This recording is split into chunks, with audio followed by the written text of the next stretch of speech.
My home Raj పుష్పను కాపాడేందుకు కంచగచ్చిపోలి భూములపై గొడవ చేస్తున్నారన్నారు మంత్రి పొన్న.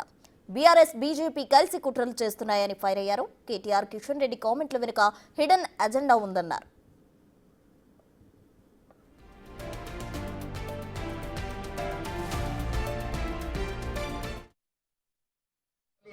అసలు రహస్యం పక్కనే ఈ స్థలం ఒకవేళ కార్పొరేట్ గా ఇళ్ల నిర్మాణానికో ఇతర పరిశ్రమలో వస్తే పక్కనే Raj Pushpa TRS party MLC మాజీ సిద్దిపేట కలెక్టర్, ఇంకో పక్కన మై హోమ్ రామేశ్వరరావుకు సంబంధించిన ఆనాటి ప్రభుత్వంలో హైరేజులు కట్టి అమ్ముడు ఒక ఉండి రేపు పొద్దున ఇబ్బంది కలుగుతుందని వాళ్ళను ప్రేరేపితం చేసి టీఆర్ఎస్ బీజేపీ నాయకులు వెళ్ళి కార్యక్రమం చేస్తా ఉన్నారు.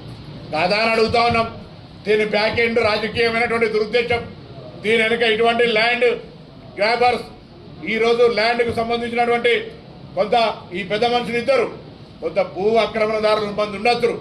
ఈ ఇద్దరైతే బిల్డర్స్, ప్రముఖ బిల్డర్స్, వీళ్ళంతా కూడా రాజ్యంలో నెంబర్ 1 నెంబర్ 2గా ఎదుగుతున్న ఈ బిల్డర్స్ వాళ్ళ రియల్ ఎస్టేట్ భూమును కాపాడుకోవడానికి ఈ స్థలం 400 ఎకరాల ప్రాంతంలో వస్తే వీళ్ళ బిజినెస్కు దెబ్బతాకుతుందని ఇవాళ దీని హిడెన్ ఎజెండాగా బ్లాక్ మెయిల్ కుట్ర చేస్తూ ఉన్నారు. ప్రాబ్లం ఎక్కడ వచ్చిందంటే